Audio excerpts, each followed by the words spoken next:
لا سيما على سيد الرسل وخاتم الأنبياء. سبحانك لا علم لنا إلا ما علمتنا إنك أنت العليم الحكيم. أما بعد فأعوذ بالله السميع العليم من الشيطان الرجيم. بسم الله الرحمن الرحيم.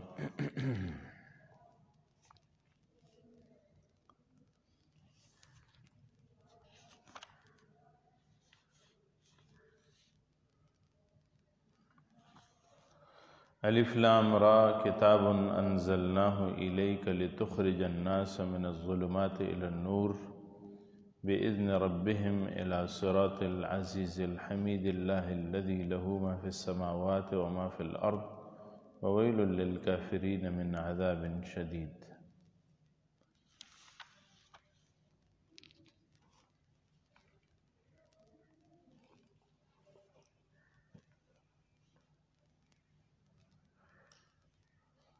پچاس تک علوم القرآن پڑھنے کے بعد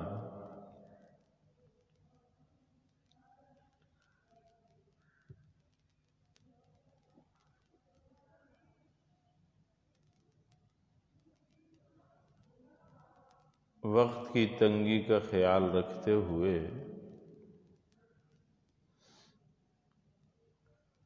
اس مبحث سے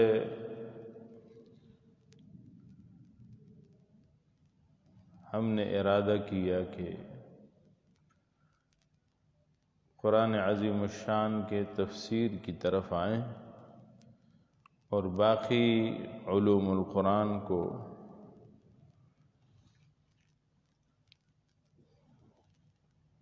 اگلے سال پہ چھوڑ رکھیں. انشاءاللہ العزیز موقع ملا اور زندگی نے وفا کی تو پڑھیں گے.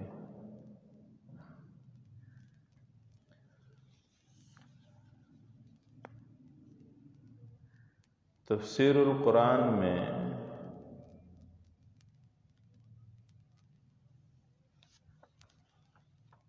سورہ رعد کا خلاصہ باقی تھا. بقول شیخ التفسیر حضرت مولانا احمد علی لاہوری رحمۃ اللہ علیہ، وہ رکوع در رکوع خلاصہ بتاتے ہیں.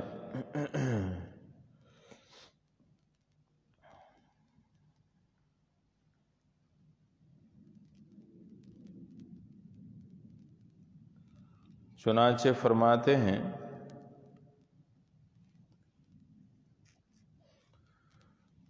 سورہ رعد کے پہلے رکوع کا خلاصہ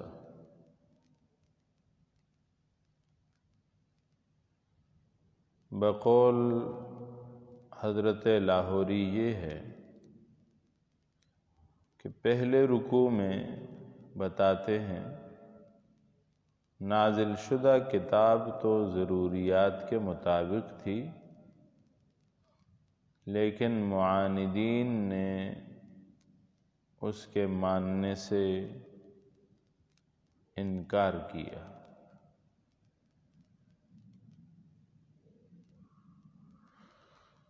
دوسرا نکتہ یہ کہ یہ لوگ رب کی تدبیر کا فقط ایک حصہ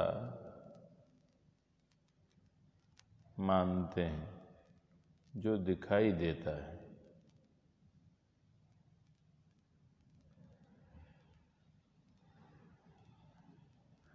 اور دوسرے حصے سے انکار کرتے ہیں.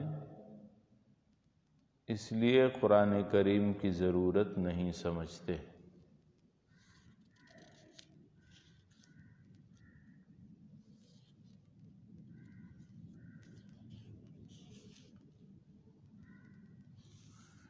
دوسرے رکوع کا خلاصہ ہے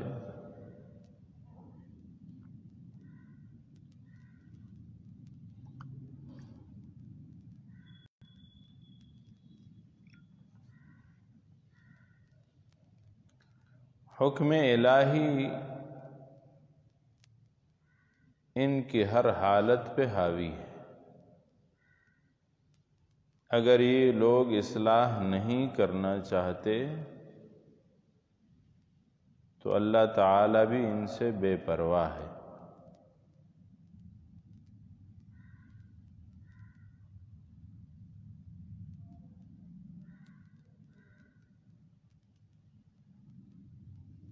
آگے فرماتے ہیں لیکن آئندہ چل کر اللہ تعالیٰ سے یہ بھی بھلائی کی امید نہ رکھیں۔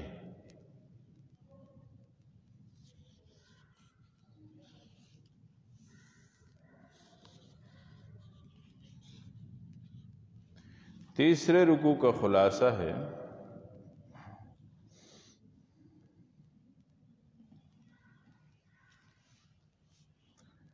اس کتاب کو صحیح ماننے اور نہ ماننے والے برابر نہیں ہو سکتے۔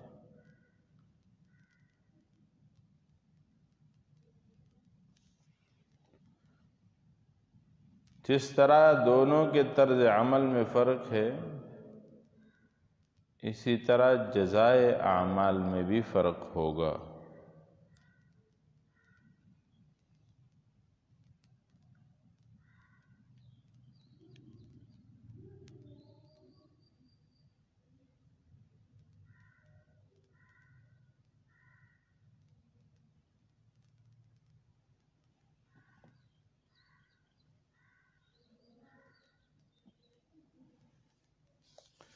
چوتھے رکوع کا خلاصہ ہے مخالف کہتے ہیں کوئی ایسی نشانی ظاہر ہوتی ہے جس سے ہمارے دل قرآن پر مطمئن ہو جاتے ہیں۔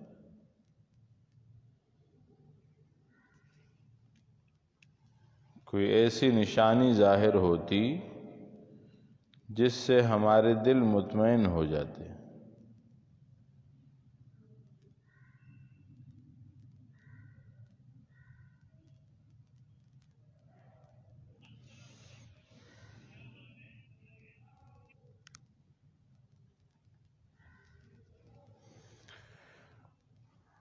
دوسرا نقطہ اسی رکوع کے خلاصے میں ایمان والوں کو اس ذکر الہی یعنی قرآن حکیم سے اطمینان قلب حاصل ہوتا ہے۔ تیسرا یہ کہ قرآن تو اعلیٰ درجے کا مؤثر ہے، لیکن ہمارے دل پہاڑ، زمین اور مردوں سے بھی زیادہ بیکار ہو چکے ہیں۔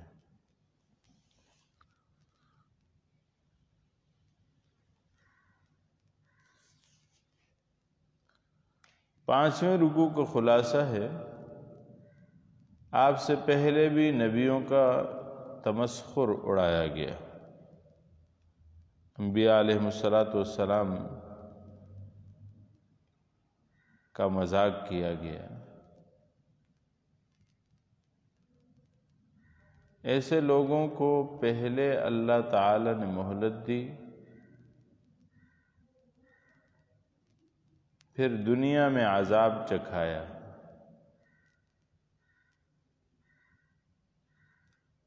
اور اس کے بعد آخرت کے عذاب میں مبتلا ہو جائیں گے۔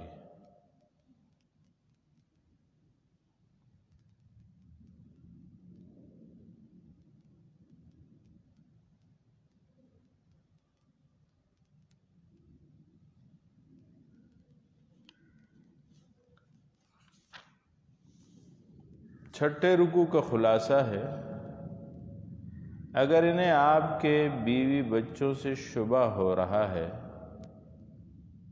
تو کیا آپ پہلے انبیاء علیہم الصلوات و تسلیمات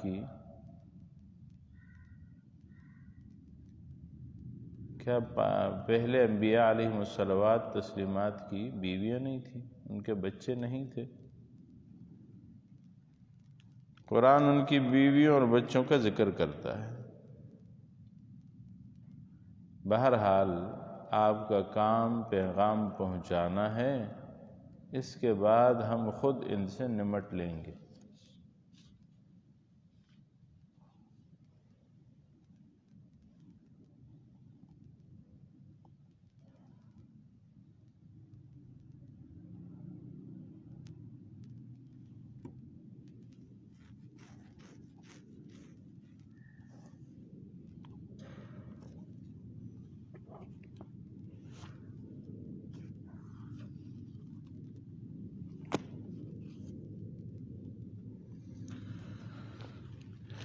صفوۃ التفاسیر میں محمد علی صابونی رحمۃ اللہ علیہ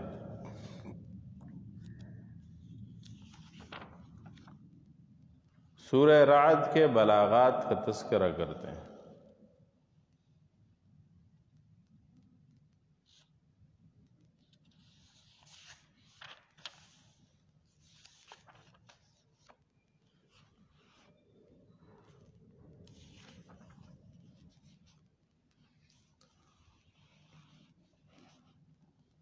فرماتے ہیں تلک آیات الکتاب میں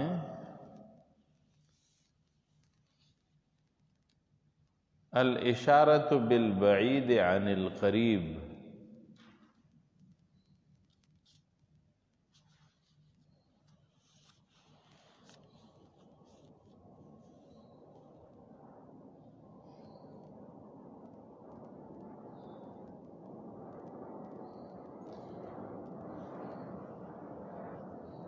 الاشارۃ بالبعید عن القریب، بعید کے ساتھ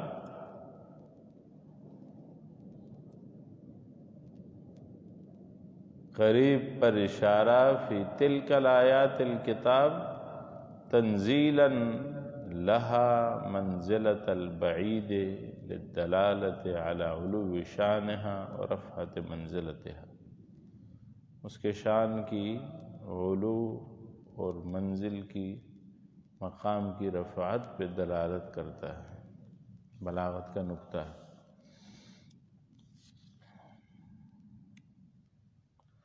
دوسرا الاستعارۃ الطبعیۃ فی، کون سی آیت میں ہے؟ یغشی اللیل النہار،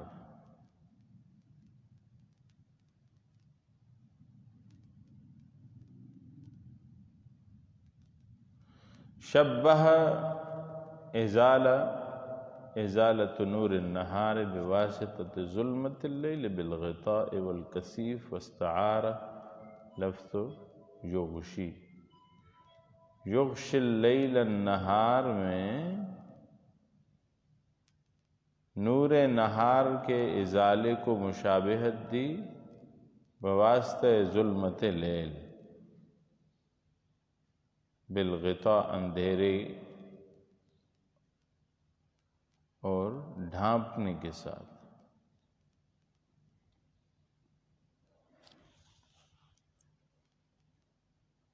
اور یغشی کہا۔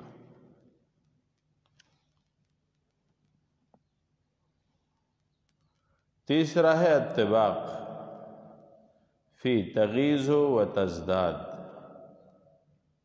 فی الغیب و شہادہ، فی اسر و جہر، فی مستخف و سارب۔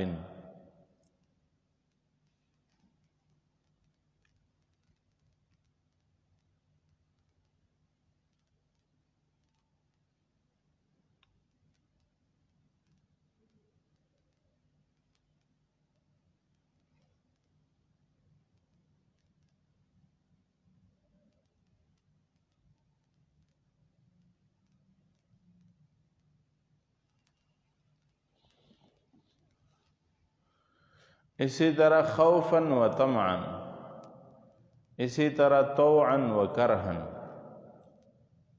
یہ سارے محسنات بدیعیہ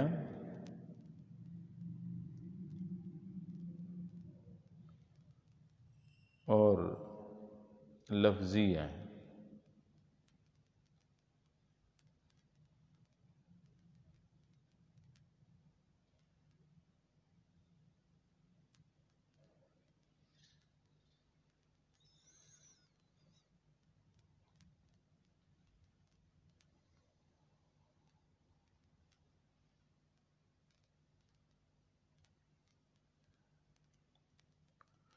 چوتھا ایجاز بالحذف، قل اللہ، اے اللہ خالق السماوات والارض۔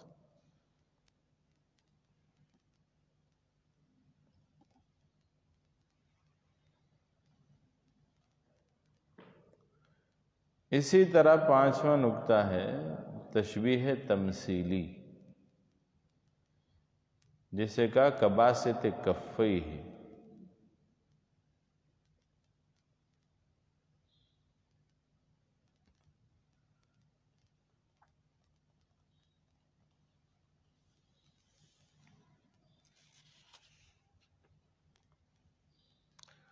اسی طرح استعارہ ہے هل يستوي الأعمى والبصير ام هل تستوي الظلمات والنور۔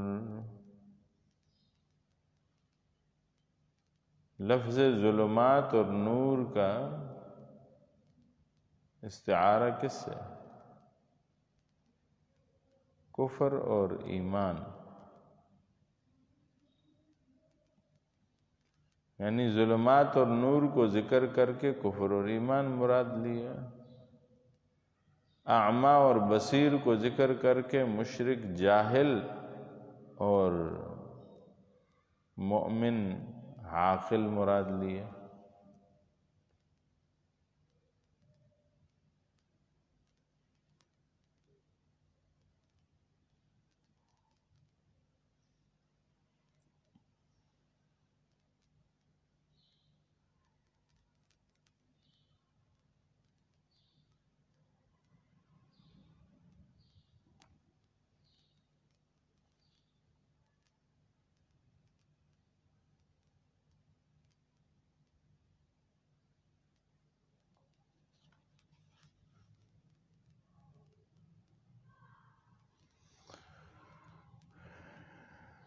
صاحب کتاب یہاں پہ ایک تنبیہ ذکر کر رہے ہیں،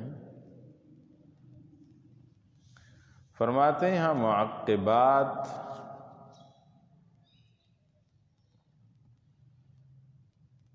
کا لفظ ذکر کیا گیا، سمیت الملائکۃ المعقبات لأنہم یتعاقبون فی اعمال العباد باللیل والنہار کما فی البخاری یتعاقبون فیکم ملائکۃ باللیل وملائکۃ بالنہار۔ فیجتمعون فی صلاة الفجر والعصر الحدیث۔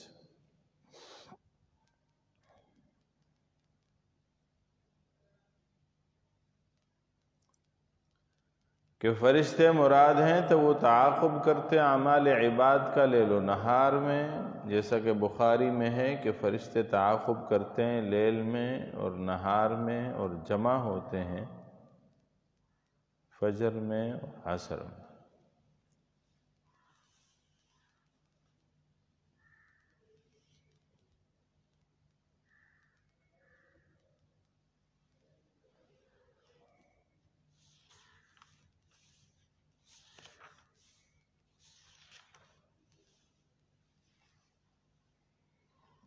اگلی آیات میں آیت نمبر 34 تک جو بلاغات ہیں،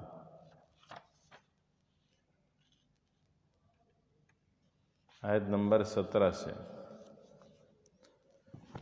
فرمایا بلاغت کا نقطہ وَأَنزَلَ مِنَ السَّمَاءِ مَاءً فَسَالَتْ أَوْدِيَةٌ۔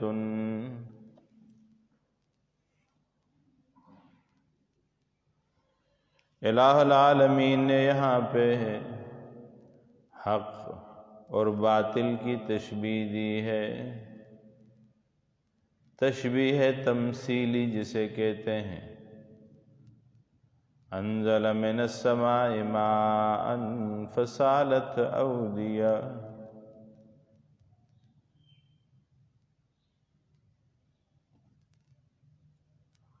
حق کی مثال دی مائع صافی کے ساتھ،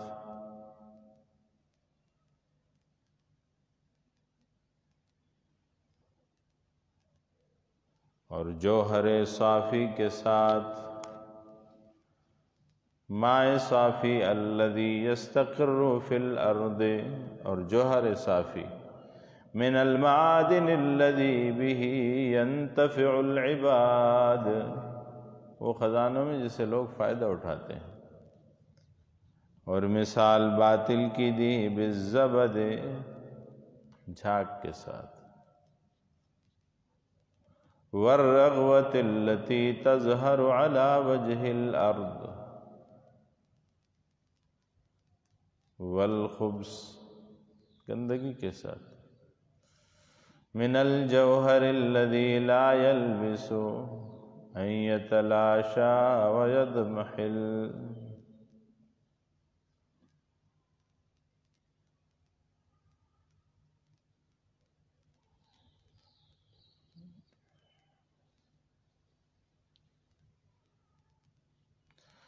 والسورة التي توحي بها الآية سورة الحق والباطل، تشبیہ تمثیلی، مجاز عقلی دیکھی، فسالت اودیۃ بقدرها، مجاز عقلی، اسناد الشیء لمکانہ، اور اصل میں فسالت میاہ الاودیہ، اصل میں یہ ہے کہ وادیوں کے پانی چل پڑے،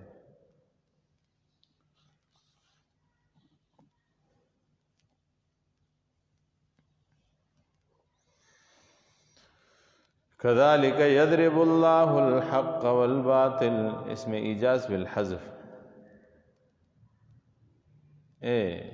كذلك يضرب الله امثال الحق وامثال الباطل، مضاف محذوف،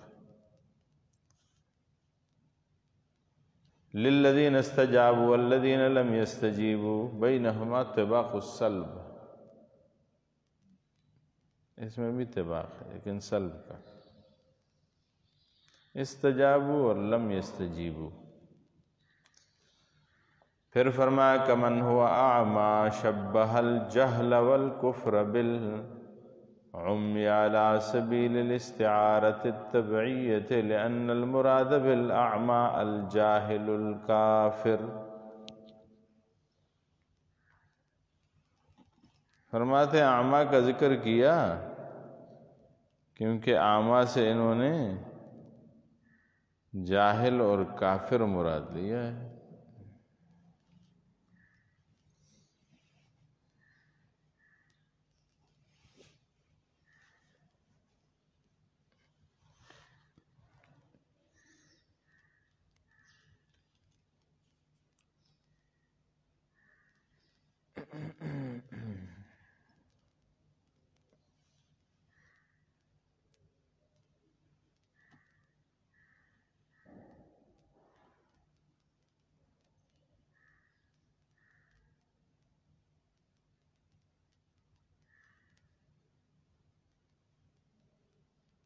کمن ہوا اعما، اسے استعارہ طبعیہ کہتے ہیں، سرًا وعلانیتاً ان دونوں میں طباق ہے۔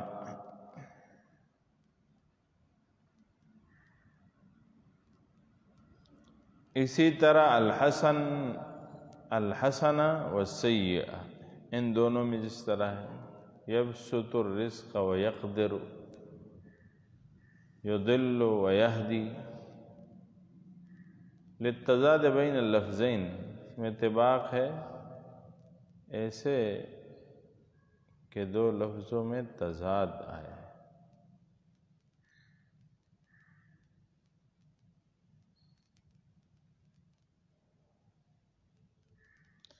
الا متاع، الا مثل المتاع الذي يستمتع به الانسان في الحاجات المؤقتة ففيه تشبیہ بلیغ لحذف الاداة ووجہ الشبہ،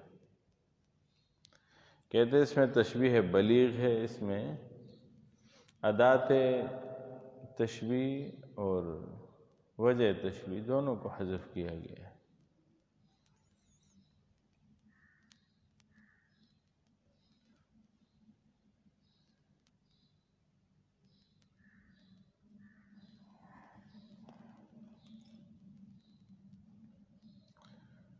ومن صلح من آبائہم وازواجہم وذریاتہم میں کہتے ہیں صاحب کتاب کہ اس میں ایک نقطہ بلاغت ہی ہے، بلکہ فائدہ یہ ہے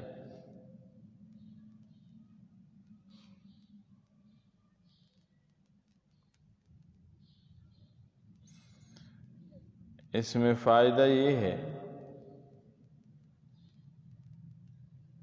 کہ نسب جو ہے یہ فائدہ نہیں دیتا،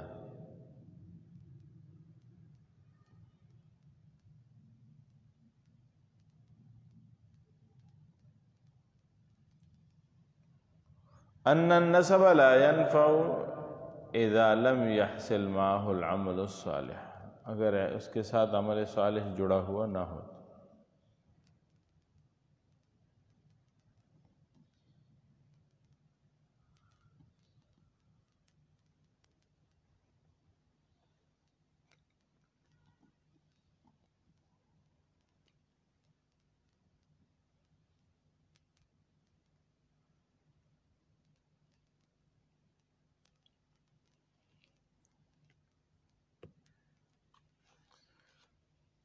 اور ایک تنبیہ ہے جو علامہ طیبی کرتے ہیں،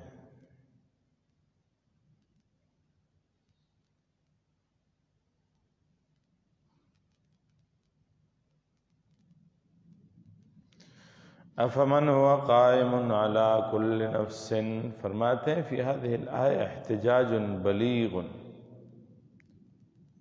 مبنی على فنون من علم البیان، کئی فنون پر علم بیان کے یہ مبنی ہے۔ پہلا اولها التوبیخ لهم على قیاسهم الفاسد،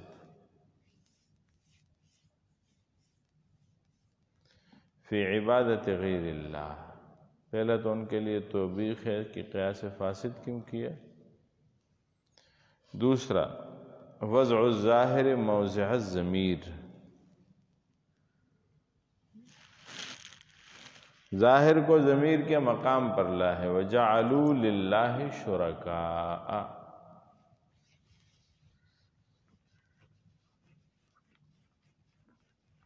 اس سے کیا کیا؟ تنبیہاً علی ضلالہم فی جعل شرکاء لمن ہوا فرد واحد لا یشارکہ احد فی اسمہ، انہوں نے لفظ اللہ کو ذکر کر کے ان پہ ایسی تنبیہ کی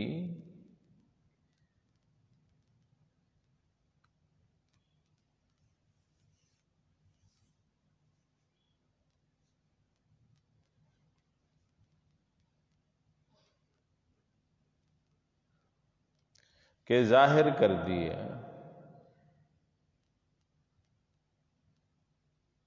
کہ وہ گمراہی پر ہیں، کیونکہ وہ ایک ایسی ذات کے ساتھ کسی کو شریک کر رہے ہیں کہ اس کے نام میں بھی کوئی شریک نہیں۔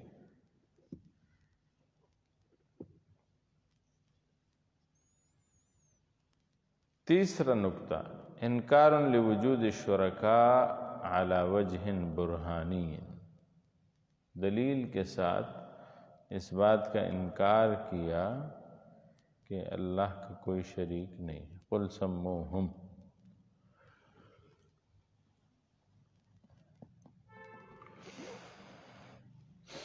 چوتھا رابعہا نفی الشیء بنفی لازمی ہی، کسی چیز کی نفی اس کے لازم کی نفی کے ساتھ۔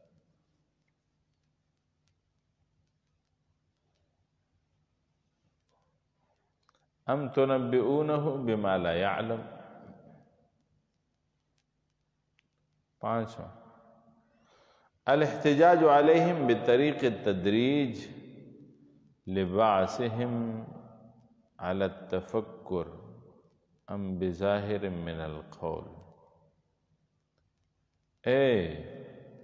اتقولون بافواہکم من غیر رؤیت ولا تفکیر، اے لوگو تم اپنے منہ سے کوئی بات کہہ رہے ہو حالانکہ تم نے اسے دیکھا ہی نہیں اور نہ ہی فکر اور سوچ کی ہے اس پہ۔ کیسا ایسے کہہ سکتے ہو؟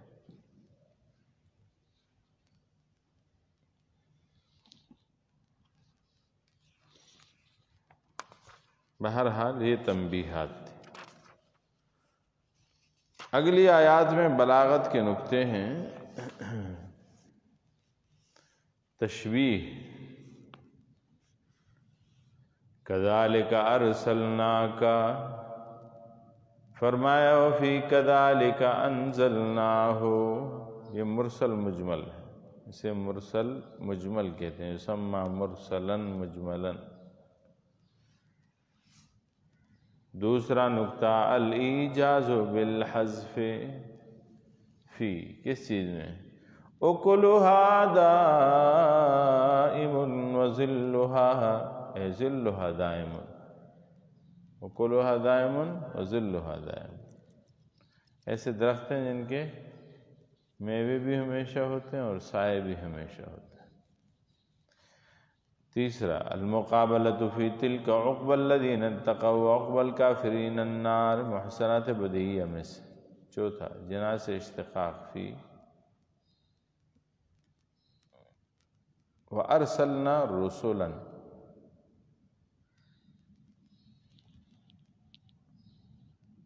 جناس اشتقاق۔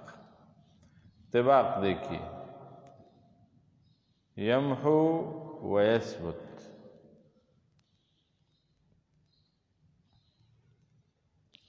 قصر دیکھیے، انما امرت ان اعبد اللہ، اور فانما علیک البلاغ، قصر یا حصر آپ کہہ دیں، انما یہ کلمہ حصر کا ہے۔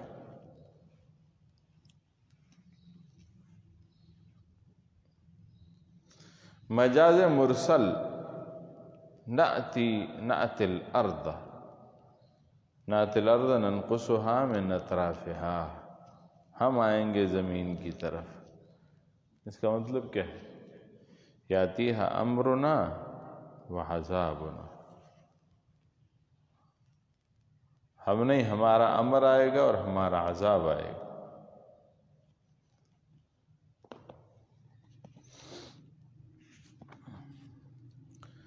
سورہ ابراہیم،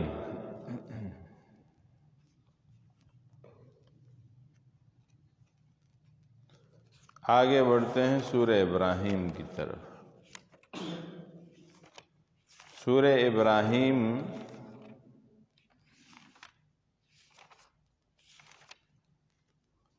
بقول جمہور یہ مکی سورت ہے۔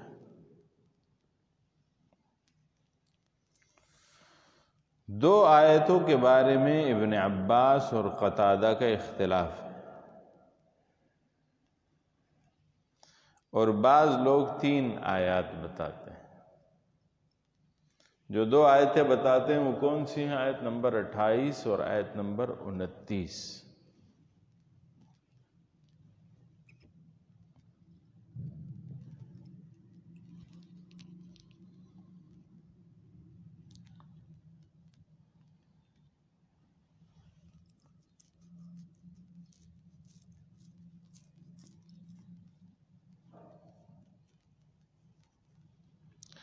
یہ قول کشاف کا بھی ہے، اور یہ قول قرطبی نے بھی نقل کیا ہے، اور یہی قول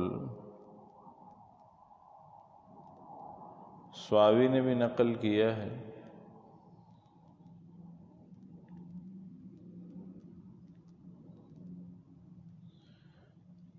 ترتیب نزولی میں سورت کا نمبر ہے 72 اور مصحفی میں ہے 14۔ یہ سورت سورہ انبیاء سے پہلے سورہ نوح کے بعد نازل ہوئی، 7 رکوعات اور 52 آیات پہ مشتمل ہے۔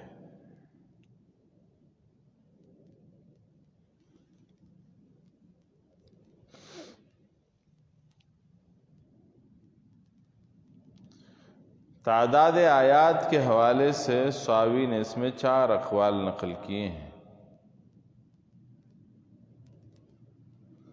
51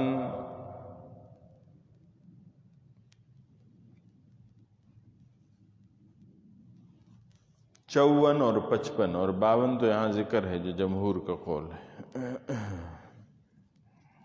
تو گویا 4 قول ہوئے، 51 52 54 55۔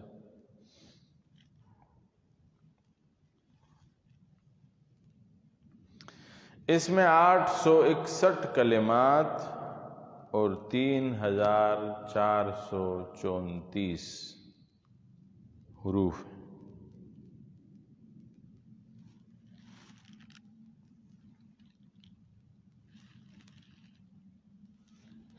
اس سورت کے نام سورہ ابراہیم، سورت کا نام ہے۔ اسے ابراہیم کیوں کہتے ہیں؟ اس میں ابراہیم کا لفظ موجود ہے، تسمیۃ الکل باسم الجزء الاعظم۔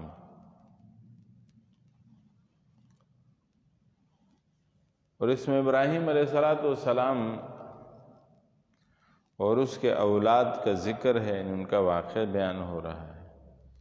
اور ایک روایت میں بھی اسے سورہ ابراہیم کہا گیا ہے۔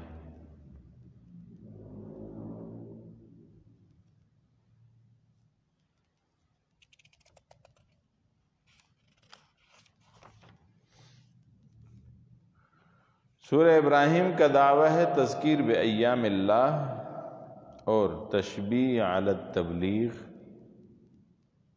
اور تیسرا دعویٰ ہے دعوی توحید۔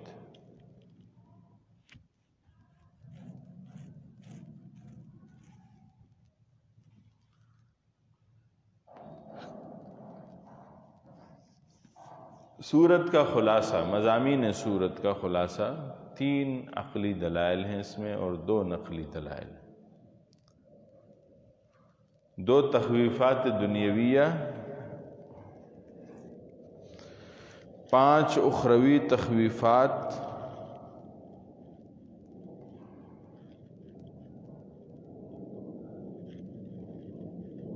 کل 7 ہو جاتی۔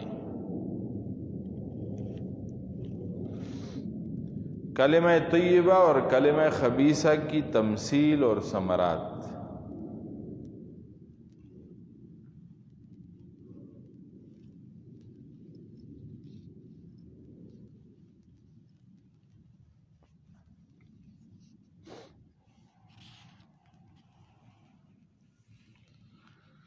سورہ ابراہیم کا خلاصہ بقول شیخ التفسیر مولانا حسین علی رحمۃ اللہ علیہ اور ان کے تلامذہ جو بتاتے ہیں، سورت کے 4 ابواب ہیں۔ پہلا باب ہے آیت نمبر 8 تک، اس میں سورت کی تمہید اور پھر 4 امور ذکر ہوتے ہیں۔ پہلا امر ہے دعوی سورت،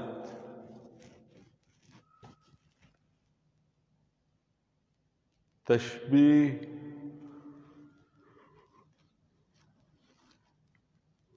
تشجیع علی التبلیغ، آمادہ کرنا، برانگیختہ کرنا۔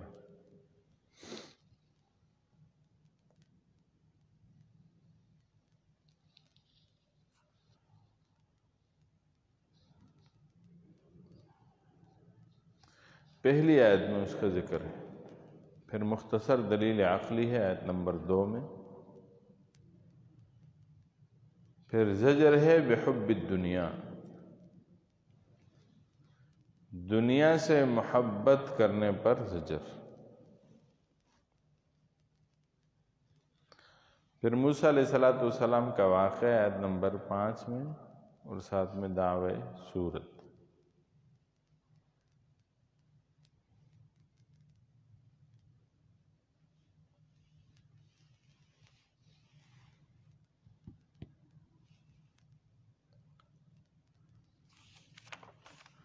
سورت کا ماقبل سے ربط کیا ہے؟ باقی خلاصہ آگے چلے گا اور آگے اگلا باب اپنے موقع پہ پڑھیں گے، آیت نمبر 8 سے آگے۔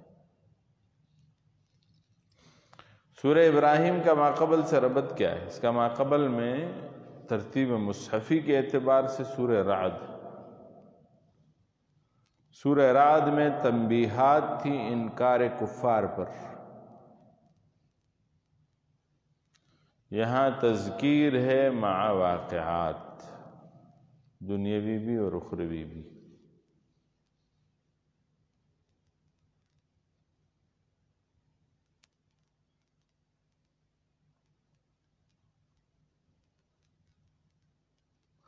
دوسرا سورہ رعد میں عقلی دلائل تھے، یہاں نقلی دلیل ہے حضرت ابراہیم علیہ السلام کے واقعہ کے ساتھ۔ وہاں صداقت الرسول کا ذکر تھا،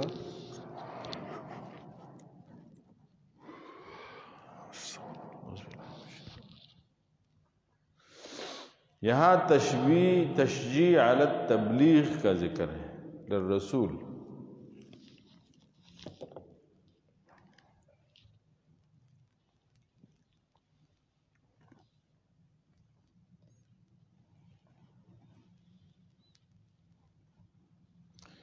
وہاں ترغیب الی الکتاب تھا، یہاں بھی ترغیب الی الکتاب ہے۔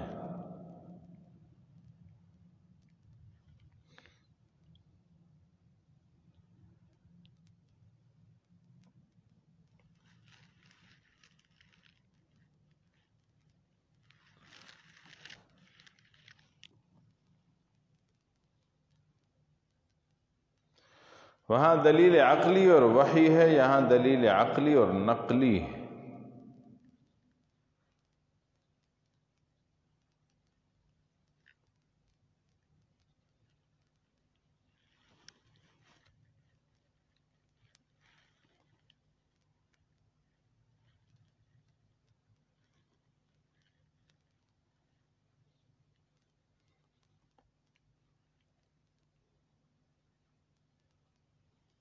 اور کیا فرمایا ربط اسمی میں؟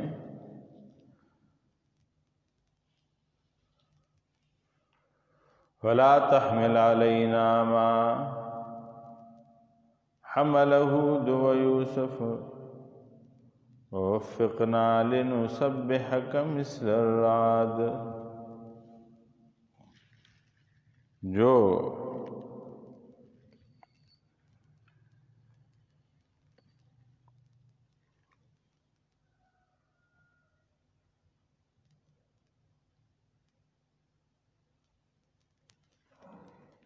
یوسف اور ہود علیہم السلام نے بوجھ اٹھایا، وہ بوجھ ہم پہ مت ڈال، اور ہم آپ کی تسبیح کریں اس کے لیے رعد کی طرح ہمارے ساتھ موافقت کر۔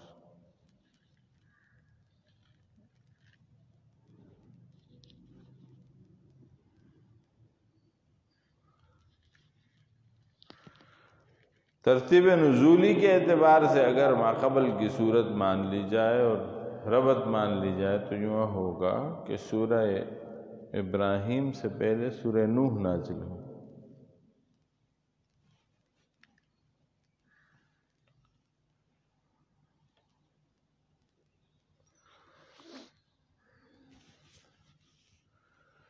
وہاں بیان ہے تخویف دنیاوی کا، یہاں تخویفات اخروی کی 5 قسمیں بتاتے ہیں۔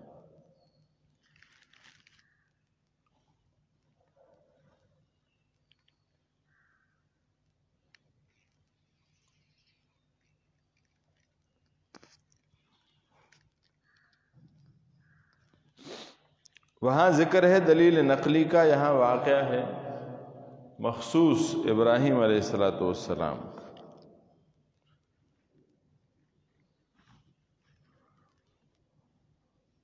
وہاں طریقہ ہے بیان مسئلہ کا، مسئلہ کیسے بیان کرنا ہے۔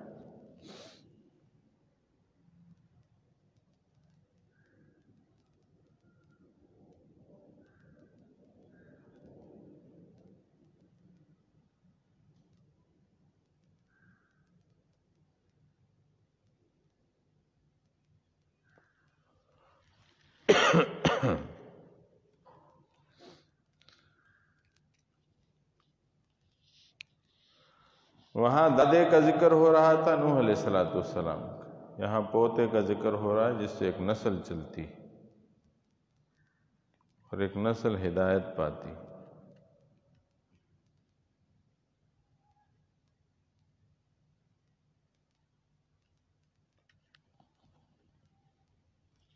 سورہ ابراہیم کے امتیازات، دنیاوی رخروی واقعات کا ذکر ہے، شیطان کے مناظرے کا ذکر ہے، انبیاء کے احوال کا ذکر ہے اجمالاً، اور مخصوص واقعہ ہے ابراہیم علیہ السلام کا۔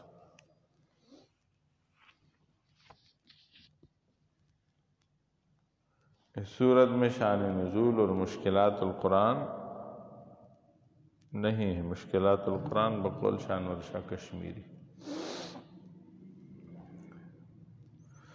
فرمایا الف لام را اللہ عالم بمرادہ بذالک کتاب انزلناہ الیک، یہ کتاب ہے ہم نے نازل کیا آپ کی طرف، لتخرج الناس من الظلمات الی النور، تاکہ آپ نکالے لوگوں کو من الظلمات اندھیروں سے الی النور روشنی کی طرف، باذن ربہم ان کے رب کے اذن سے، کسی کو بھی آپ اپنی مرضی سے نہیں لا سکتے اندھیرے سے روشنی کی طرف۔ انک لا تہدی من احببت ولکن اللہ یہدی من یشاء، پہلے اس کی وضاحت ہو گئی۔ باذن ربہم، علماء فرماتے ہیں بتیسیرہ وتوفیقہ لہم او بامرہ، اللہ جل شانہ کا امر ہوگا یا اللہ جل شانہ آسان بنائے گا یا اللہ توفیق دے گا تبھی ہوگا۔ الی صراط العزیز الحمید، غالب اور صفت کیے گئے، حمید بمعنی محمود کے ہیں، صفت کیے گئے رب کے رستے پر، الی صراط العزیز الحمید، رستے پر اس زبردست خوبیوں والے ہیں۔ کون؟ اللہ الذی، یہ بدل ہے، اللہ الذی اسرا صراط العزیز، اے الغالب، الحمید، اے المحمود، اللہ ہے، لفظ اللہ۔ دلیل عقلی مختصر، کون؟ الذی لہ ما فی السماوات وما فی الارض، وہ ذات جس کے لیے سب کچھ ہے جو کچھ آسمانوں میں زمینوں میں ہے، چار اعتباروں سے، خلقا وملکا وعبیدا وتصرفا، وہ ہر چیز کا خالق بھی ہے، ہر چیز کا مالک بھی ہے، ہر چیز اس کی غلام ہے، اور ہر چیز پہ وہ متصرف ہے، اس کے اختیار میں ہے سب۔ وَوَيْلٌ لِّلْكَافِرِينَ مِنْ عَذَابٍ شَدِيدٍ، اور ہلاکت ہے کافروں کے لیے من عذاب شدید، شدید عذاب سے ہلاکت ہے۔ وَوَيْلٌ اے ہلاکن، ایک معنی اس کا یہ ہے، وَوَيْلٌ اے حسرتن، حسرت ہے، افسوس ہے کافروں کے لیے۔ یا ویل، علماء فرماتے ہیں جہنم میں ایک وادی کا نام، ویل وادن فی جہنم، جہنم میں ایک وادی ہے، فرمایا وَوَيْلٌ لِّلْكَافِرِينَ، اور ویل وادی ہے کافروں کے لیے، من عذاب شدید، سخت عذاب سے۔ الذین، وہ لوگ، زجر بحب الدنیا، یا حیات دنیا کہہ لیں، حیات دنیا سے بھی محبت دنیا کی وجہ سے ہوتی ہے۔ الذین یستحبون الحیات الدنیا، فرمایا وہ لوگ جو ترجیح دیتے ہیں دنیا کی زندگی کو، دو معنی اس کے ہو سکتے ہیں، اور وہ لوگ جو ترجیح دیتے ہیں ایک معنی، دوسرا معنی وہ لوگ جو مختار سمجھتے ہیں، اے یختارون، دوسرا معنی الذین یستحبون یؤثرون، یؤثرون علی انفسہم ولو کان، ایثار کرتے ہیں۔ الحیات الدنیا، دنیا کی زندگی کے لیے ہر چیز داؤ پہ لگا دیتے ہیں، علی الآخرہ، یہاں تک کہ آخرت پر بھی اسے ترجیح دیتے ہیں، وَيَصُدُّونَ عَن سَبِيلِ اللَّهِ، اور منع کرتے ہیں اللہ کے رستے سے، يَطْلُبُونَهَا مُعْوَجَّةً أَوْ ذَاتَ اعْوِجَاجٍ، یہ چاہتے ہیں يَبْغُونَهَا عِوَجًا، چاہتے ہیں اس میں کجی، وہ چاہتے ہیں کہ یہ رستہ ٹیڑھا رستہ ہو تاکہ لوگ اس پہ چل نہ سکیں، واپس آ جائیں۔ وَيَبْغُونَهَا عِوَجًا، اور ذات اعوجاج، اس میں بہت سے ٹیڑھے پن ہوں، ادھر جائیں تو ٹیڑھا، پھر ٹیڑھا، پھر ٹیڑھا، پھر ٹیڑھا، پھر ٹیڑھا، تو آدمی تنگ ہو کے واپس آ جائے۔ وَيَبْغُونَهَا عِوَجًا، اور اس میں کجی کو تلاش کرتے ہیں۔ کیا مطلب؟ یعنی ایک جگہ سے نکل جائیں تو دوسری جگہ، دوسری جگہ سے نکل جائیں تو تیسری جگہ، تیسری جگہ سے نکل جائیں تو چوتھی جگہ۔ ماننا نہیں ہے، صرف بہانہ بنانا ہے۔ تو اس طرح کا اگر آپ نہیں مانتے اور بہانہ بناتے تو کون سی چیز ہے؟ چرگ میں بیمار ہے بہانہ میں اور تیار ہے۔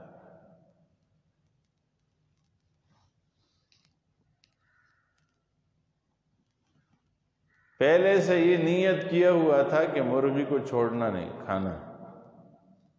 پھر جیسے مرغی تھوڑی سی بیمار ہوئی، بیمار کیا ہوئی کہ ٹیڑھی پھرنے لگی، باہر سے آئی، آواز نکالی تو اس کی آواز صحیح نہیں تھی، ایک دن انڈا نہیں دیا، نے کہا چلو جی بیمار ہے، اسے اب ذبح کر۔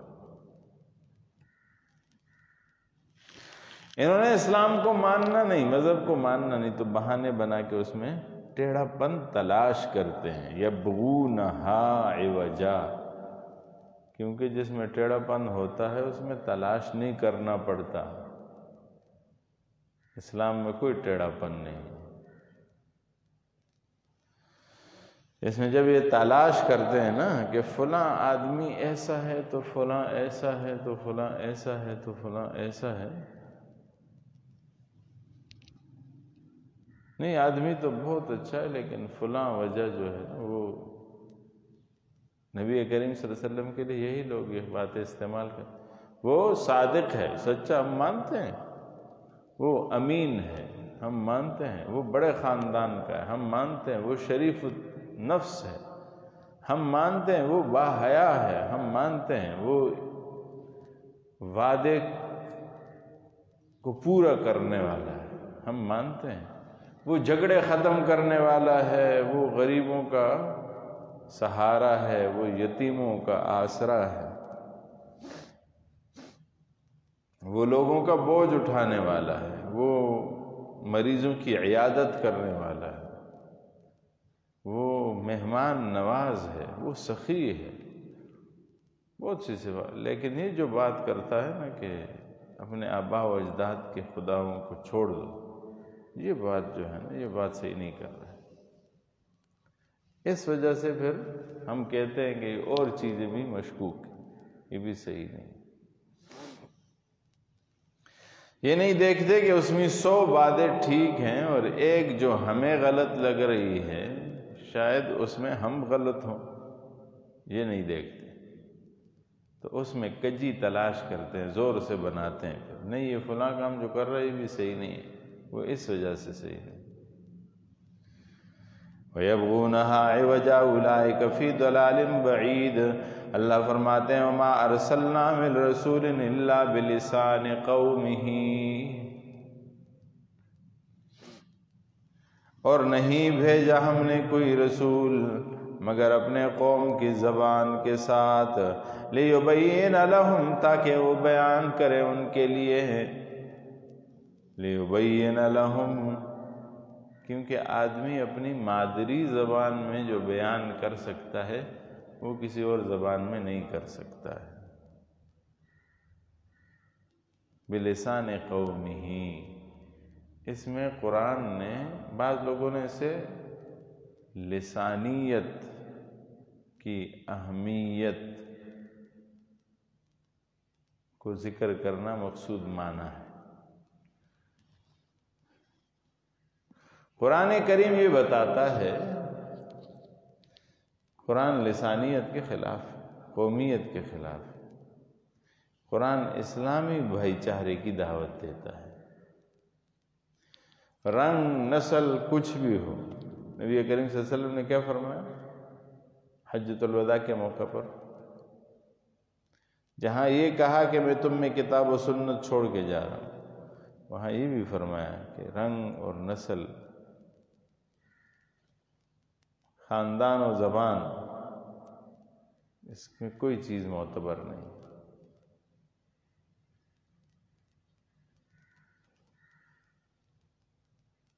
کسی گورے کو کسی کالے پر، کسی کالے کو کسی گورے پر کوئی فوقیت حاصل نہیں، برابر ہیں سب۔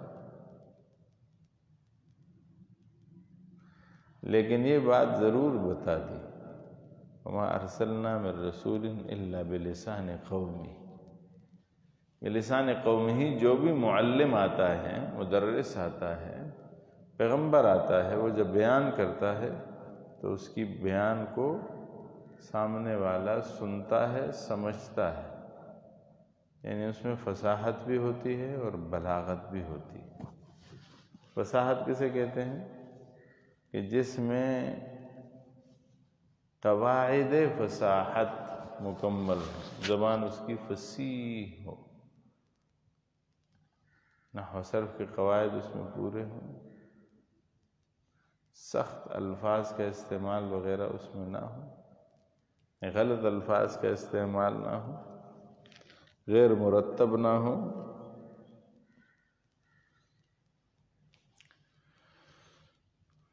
وغیرہ وغیرہ، فصاحت کے قواعد اس میں پورے ہیں۔ دوسرا ہے بلاغت۔ بلاغت کسے کہتے ہیں؟ کہ آپ کوئی بات قواعد کے ساتھ ساتھ اس طرح کریں کہ سامنے والا سمجھ جائے۔ بلیغ کہتے کسے؟ وَمَا عَلَيْنَا إِلَّا الْبَلَاغُ، ہم پہ نہیں ہے مگر صرف پہنچانا ہے۔ کلام بلیغ اسے کہتے ہیں جو پہنچ جائے، ڈیلیور ہو جائے، پہنچ جائے۔ آپ کی بات کسی کی سمجھ میں ہی نہیں آئی تو کیا بات کی؟ آپ نے تو کچھ بات نہیں کی، کیونکہ کسی کو سمجھ نہیں آئی۔ ایک آدمی، سارے پٹھان کھڑے ہوں اور کوئی پنجابی زبان میں بات کرے، یا سارے پنجابی کھڑے ہوں اور کوئی پٹھان اپنی پشتو زبان میں بات کرے، عربی کھڑے ہوں اور کوئی انگریزی زبان میں بات کرے، یا انگریز کھڑے ہوں اور کوئی آ کے عربی زبان میں بات کرے، تو نہیں سمجھ آئے گی۔ اس وجہ سے اللہ جل شان نے کیا کیا؟ قوم کو سمجھانے کے لیے تو رسول کو بھیجتے ہیں، تو پھر ان کی زبان میں بھیجا۔ وَمَا أَرْسَلْنَا مِن رَّسُولٍ إِلَّا بِلِسَانِ قَوْمِهِ، اللہ نے اس کے قوم کے زبان کے ساتھ بھیجا، لِيُبَيِّنَ لَهُمْ، تاکہ بیان کرے ان کے لیے، فَيُضِلُّ اللَّهُ مَن يَشَاءُ، بس اللہ جل شانہ گمراہ کرتا ہے جسے چاہے، وَيَهْدِي مَن يَشَاءُ، اور ہدایت دیتا ہے جسے چاہے، وَهُوَ الْعَزِيزُ الْحَكِيمُ، اللہ جل شانہ غالب ہے اور حکمت والا ہے۔ زبانوں کی اہمیت ہوتی ہے، ہر زبان کی اپنی تاثیر بھی ہوتی ہے، اور ہر زبان کے پیچھے اس زبان کے اخلاقیات بھی چھپے ہوئے ہوتے ہیں۔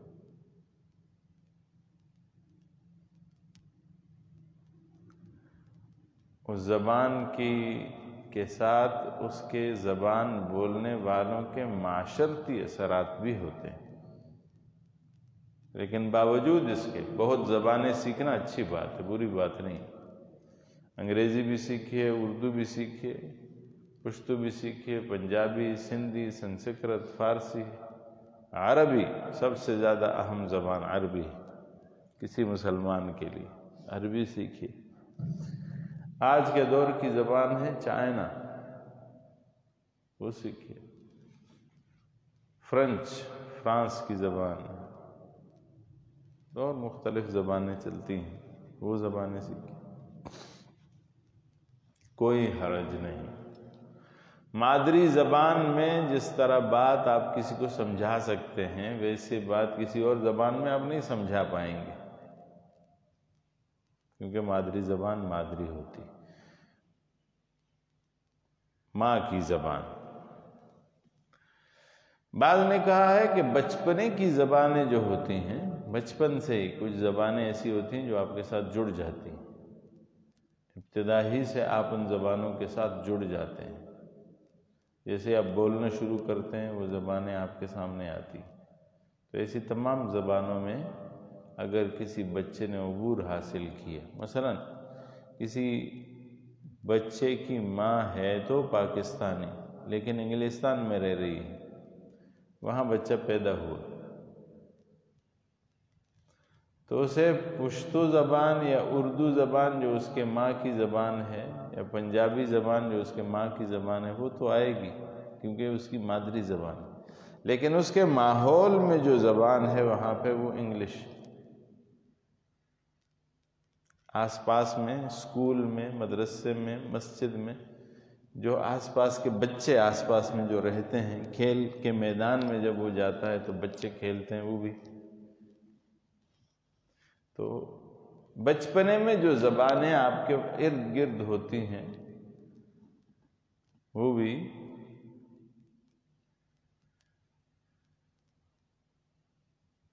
بہت قریب ہوتی ہیں اس جہت کے کہ آپ ان کے ساتھ خطاب کر سکیں۔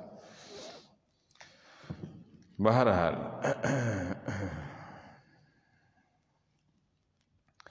فَيُضِلُّ اللَّهُ مَن يَشَاءُ، اللہ گمراہ کرتا ہے جسے چاہے، وَيَهْدِي مَن يَشَاءُ، اور ہدایت دیتا ہے جسے چاہے، وَهُوَ الْعَزِيزُ الْحَكِيمُ، اللہ جل شانہ غالب و حکمت والا ہے۔ وَلَقَدْ أَرْسَلْنَا، فرمایا ہم نے بھیجا موسیٰ علیہ السلام کا واقعہ، لَقَدْ أَرْسَلْنَا مُوسَىٰ بِآيَاتِنَا، ہم نے موسیٰ علیہ السلام کو بھیجا اپنی آیتوں کے ساتھ، ان اخرج قومک، کہا کہ نکالو اپنے قوم کو، من الظلمات إلى النور، اندھیروں سے روشنی کی طرف، وذکرہم بأیام اللہ، اور یاد دلا ان کو اللہ کے دن اللہ کے، شیخ الانسا معنی کر دن اللہ کے انہیں یاد دلا، ان فی ذالک لآیات لکل صبار شکور، وذکرہم بأیام اللہ، اللہ کے دن انہیں یاد کرا۔ اس کا کیا مطلب ہے؟ فرمایا اس کا مطلب ہے بے نعمائہ بأیام اللہ، بے نعماء اللہ، اللہ کی نعمتیں اسے یاد دلاؤ۔ بھائی تم ویسے تو نہیں آ گئے کائنات میں، یہ سارا سسٹم اللہ نے تمہارے لیے تو بنایا ہے۔ او وقائہ فی الامم الخالیہ، ان فی ذالک لآیات، اس میں یقیناً نشانیاں ہیں، لکل صبار شکور، ہر صبر کرنے والے، شکر کرنے والے کے لیے۔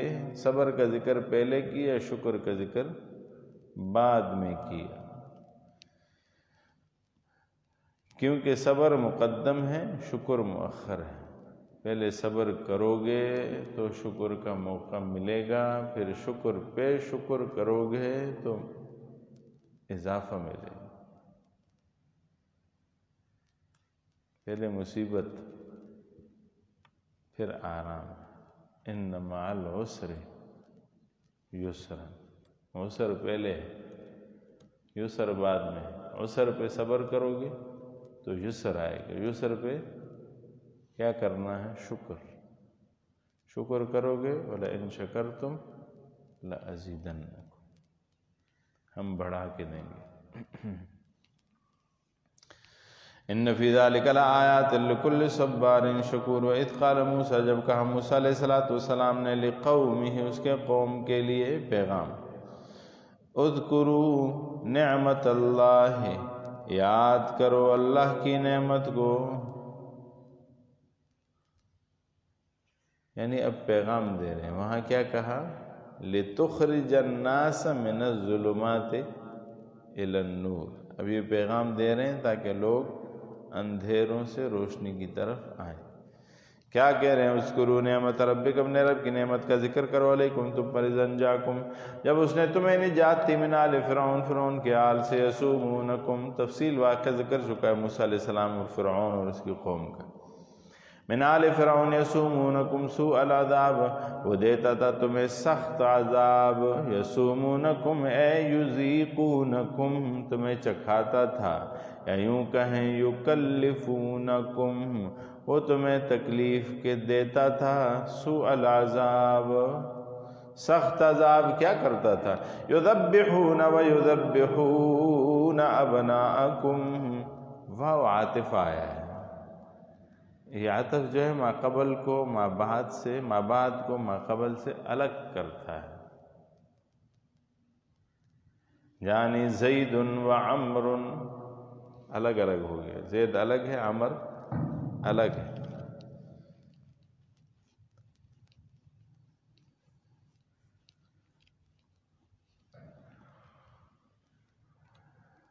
جانی غلام و زیدن، ایک لڑکا ہے اور ایک زید۔ اگر آپ کہیں جاءنی غلام و زیدن، ایک آدمی آیا نا، یہاں دو ہو۔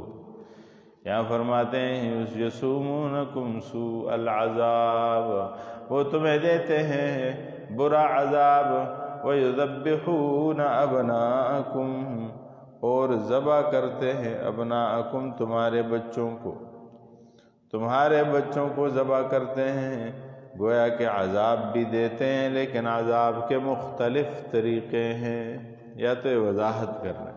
وَيَسْتَحْيُونَ نِسَاءَكُمْ، واو تفسیر کے لیے ہے، وَيُذَبِّحُونَ میں تفسیر کے لیے، یوں کہیں گے وَيُذَبِّحُونَ أَبْنَاءَكُمْ وَيَسْتَحْيُونَ نِسَاءَكُمْ، تمہارے بیٹوں کو ذبح کرتے ہیں، تمہاری عورتوں کو زندہ چھوڑتے ہیں، کیوں؟ اس میں کیا عذاب ہے؟ وَفِي ذَلِكُمْ بَلَاءٌ، اور اس میں امتحان ہے یا عذاب ہے۔ شیخ الہند فرماتے ہیں مِن ربکم عظیم، تمہارے رب کی جانب سے جو بہت عظمت والا ہے۔ یستحیون نساءکم یذبحون ابناءکم، تمہارے بیٹوں کو ذبح کرتے ہیں، کیوں؟ اس وجہ سے کہ بیٹے بڑے ہو کے تمہارا دست و بازو بنیں گے، تمہارے لیے کام کریں گے تو تم فارغ ہو جاؤ گے۔ جب آدمی فارغ ہو جاتا ہے تو وہ بڑا سوچتا ہے، چھوٹے چھوٹے کاموں کے لیے چھوٹے بچے آ جاتے ہیں، جگہ پکڑ لیتے ہیں، اور تم بڑا سوچو یہ تو ہمیں قبول نہیں ہے۔ فرعونی کب چھوڑتے تھے کہ بنی اسرائیل بڑا سوچیں؟ وہ تو چاہتے تھے کہ ساری عمر ہمارے مزارے رہیں، ہماری خدمت کریں، ہمارے جوتے پالش کریں، ہمارے بچوں کی خدمت کریں، ہماری زمینوں میں کھیتی باڑی کریں، بس اس کے علاوہ یہ نہ سوچیں۔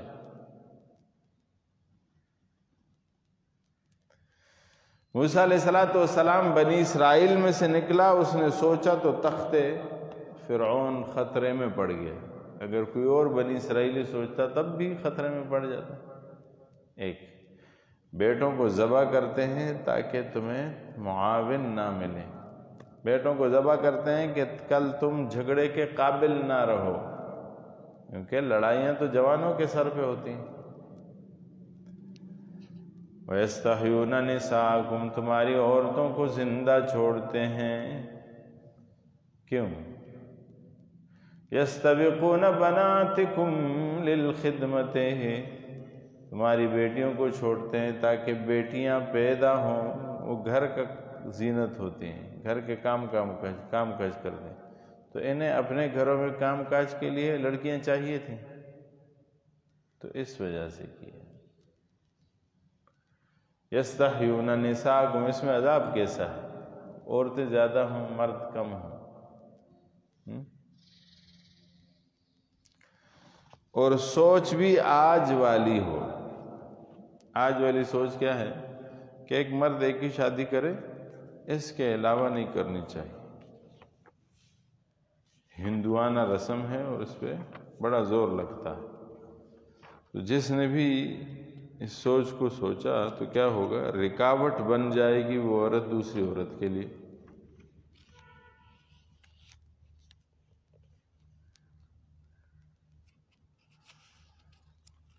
جب وہ دوسری عورت کے لیے رکاوٹ بنے گی تو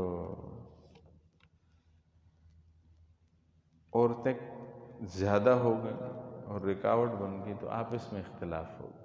ایک دوسری بات یہ ہے کہ آپس میں اختلاف بھی ہوگا، فحاشی عام ہو جائے گی۔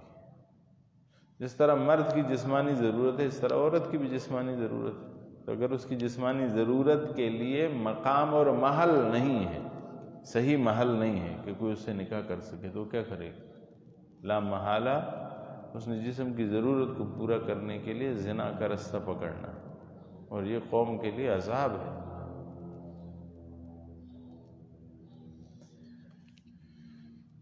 یستحیون نساءکم یذبحون ابناءکم ویستحیون نساءکم وفی ذالکم بلاء من ربکم عظیم، اور اس میں بلا اور امتحان و عذاب ہے، آزمائش ہے تمہارے رب کی جانب سے۔ معنی کرتے ہیں کلمات القرآن میں علامہ مخلوف کیا کہتے ہیں؟ بلاء اے ابتلاء بالنعم والنقم۔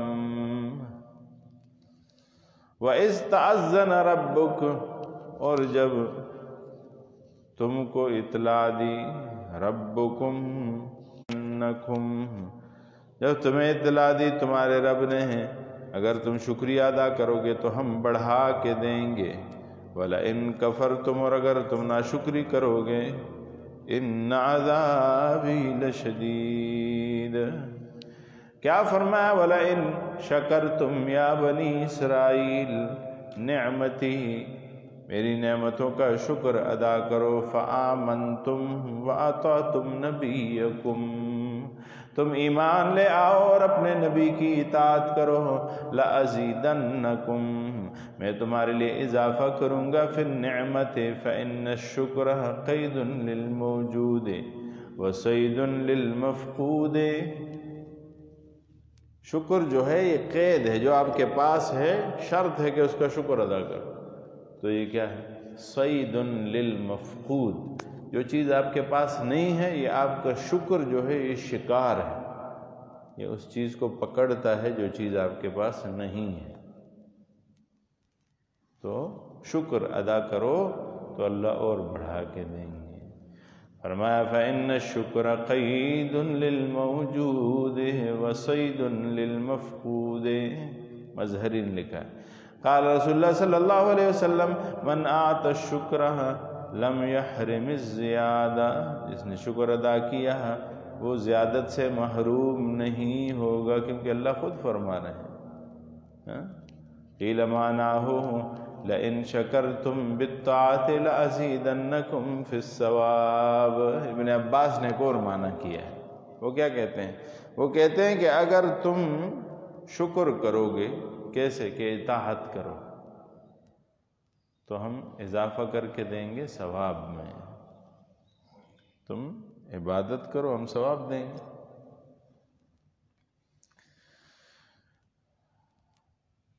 شکر کہتے کسے ہیں؟ شکر میں کئی چیزیں شامل ہیں، ہم غالباً پڑھ بھی چکے ہوں گے، لیکن یہاں چونکہ یہ آیت ہی شکر کی ہے اس وجہ سے بتانا ہے، آپ کو خود بخود پتہ چل جائے گا۔ شکر یہ ہے کہ لفظ سے، زبان سے کلمات شکر ادا کیجیے، اللہ نے آپ پہ ایک احسان کیا۔ دوسرا، دل میں اللہ کا شکر ادا کیجیے کہ اللہ تو نے ہم پہ احسان کیا۔ تیسرا،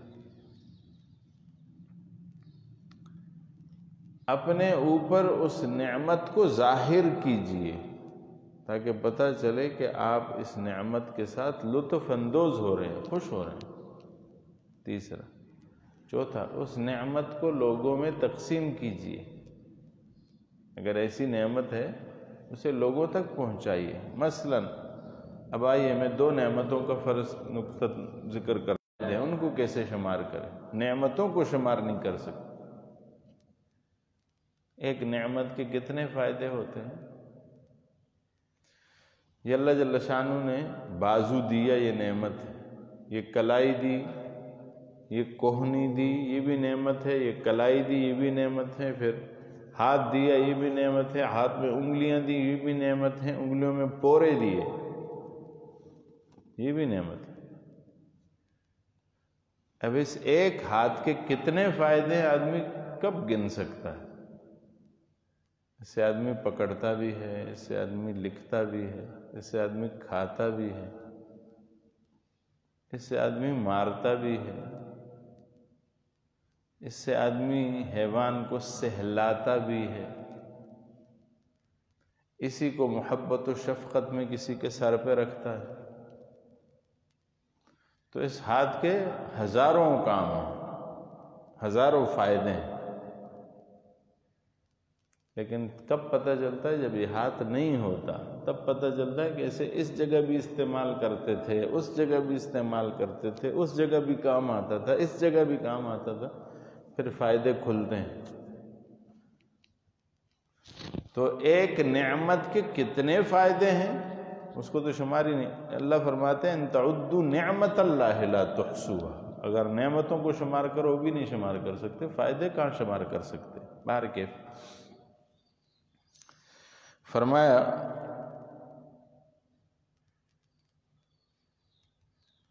ایک علم کی نعمت ہے، ایک مال کی نعمت ہے۔ آپ اس کا شکر ادا کرنا چاہتے ہیں، کیسے کریں؟ زبان سے کہیں اللہ نے مجھے علم دیا، اے اللہ تیرا لاکھ لاکھ شکر ہے، الحمدللہ، یا رب لک الحمد، اے اللہ تمہارے لیے شکر۔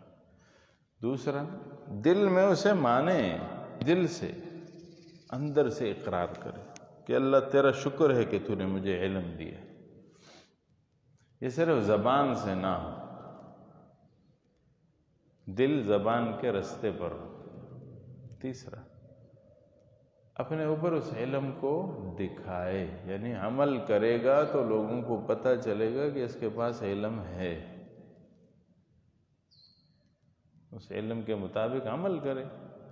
چوتھا، لوگوں میں اس علم کو پھیلائے، عام کرے، تب اس علم کی نعمت کا شکر ادا ہوگا۔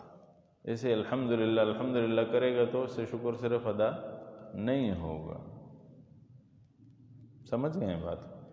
اسی طرح مال بھی، مال اس پہ اللہ کا شکر ادا کرے، زبانی، دل سے اپنے اوپر لگائے، مال غریبوں اور فقیروں اور مسکینوں کی طرح نہ پھیرے۔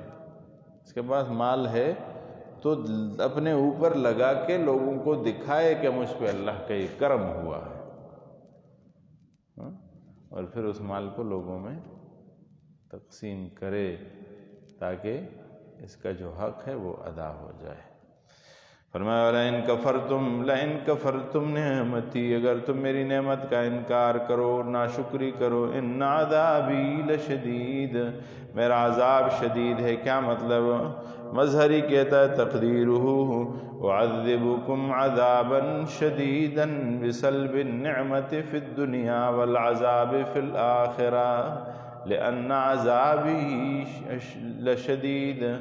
فرمایا میں دو کام کروں گا، ایک کام یہ کروں گا کہ تم سے نعمت چھین لوں گا، دوسرا اس نعمت کی ناشکری پر تمہیں قیامت کے دن عذاب دوں گا، کیونکہ میرا عذاب بہت سخت ہے۔ ان عذابی لشدید۔ وقال موسیٰ علیہ السلام نے کہا ان تکفروا انتم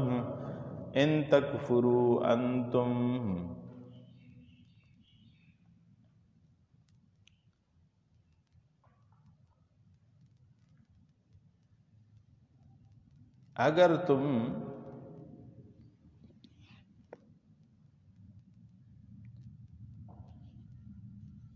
کفر کرو گے، ومن فی الارض، اور وہ تمام لوگ جو زمین میں رہتے ہیں، جمیعاً، فإن اللہ لغنی حمید، اللہ جل شانہ تو بے پرواہ ہے، حمید بمعنی محمود، اس کی تو تعریف کی گئی ہے۔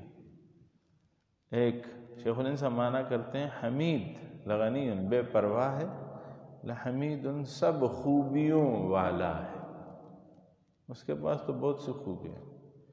الم یاتکم نبأ الذین من قبلکم قوم نوح وعاد وثمود، دوسرا باب یہاں سے شروع ہوتا ہے آیت نمبر 8 سے آیت نمبر 23 تک۔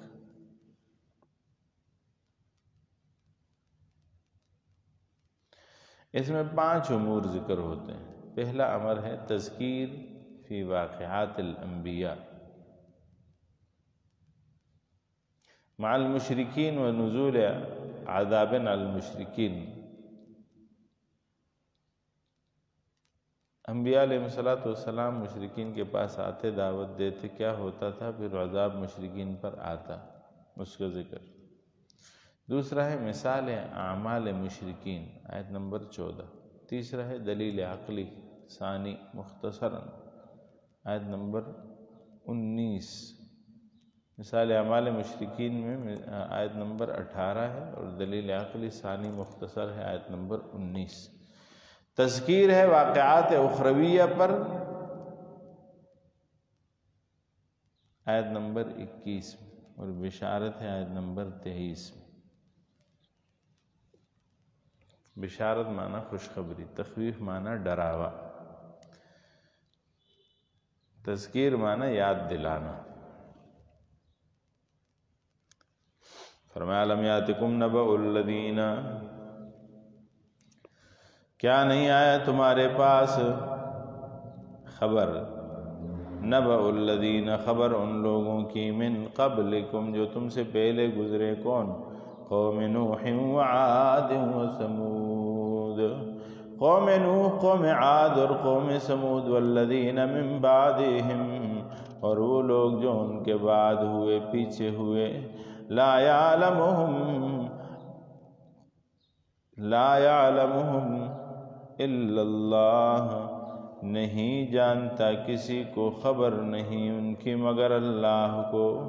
جاءتہم رسلہم بالبینات، لائے ان کو ان کے رسول واضح دلائل کے ساتھ۔ جاءتہم رسلہم، آئے ان کے پاس پیغمبر، لائے ہیں واضح دلائل کے ساتھ، یعنی انبیاء آئے اور ساتھ پیغام حق لے کے آئے۔ فردوا ایدیہم فی افواہہم، پھر لوٹائے انہوں نے اپنے ہاتھ اپنے منہ پر، وقالوا اور انہوں نے کہا، انا کفرنا بما ارسلتم بہ، اور بولے ہم نہیں مانتے جو تم کو دے کر بھیجا گیا ہے۔ وَإِنَّا لَفِي شَكٍّ مَّا تَدْعُونَا إِلَيْهِ مُرِيبٍ، جس چیز کی طرف تم ہمیں پکار رہے ہو نا، اس حوالے سے ہم شک در شک میں ہیں، بہت گہرے شک میں ہیں، ہم نہیں مانیں گے۔ علماء فرماتے ہیں کیا؟ فردوا ایدیہم فی افواہہم، اعضوا علی اناملہم تغیظا من الرسل وکلامہم، اپنے ہاتھوں کو اپنے منہ میں لے گئے۔ ردوا ایدیہم، اپنے ہاتھوں کو، انگلیوں کو اپنے منہ میں لے گئے۔ قرآن نے کہا وعضوا علی اناملہم، انہوں نے کیا کیا؟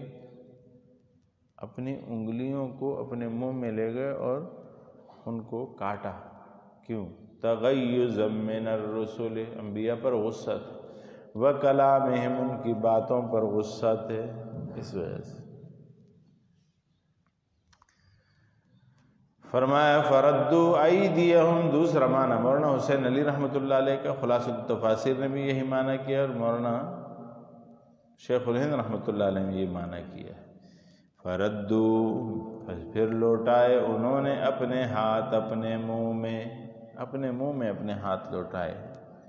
اس کا ایک تو غصہ وجہ ہو سکتا ہے، ایک حیرت وجہ ہو سکتا ہے، لوگ اپنے منہ کو یوں بند کر کے کہتے ہیں اوہو ایسا ہو گیا، تو یہ حیرت۔ تیسرا معنی یہ ہے کہ یہ ان کے ہاتھ انبیاء کے منہ پہ رکھتے تھے، اپنے ہاتھ جب وہ بات کرتے تھے، یہ جو پیغمبر کے منہ پہ یوں ہاتھ رکھتے تھے کہ تم یہ بات نہ کرو۔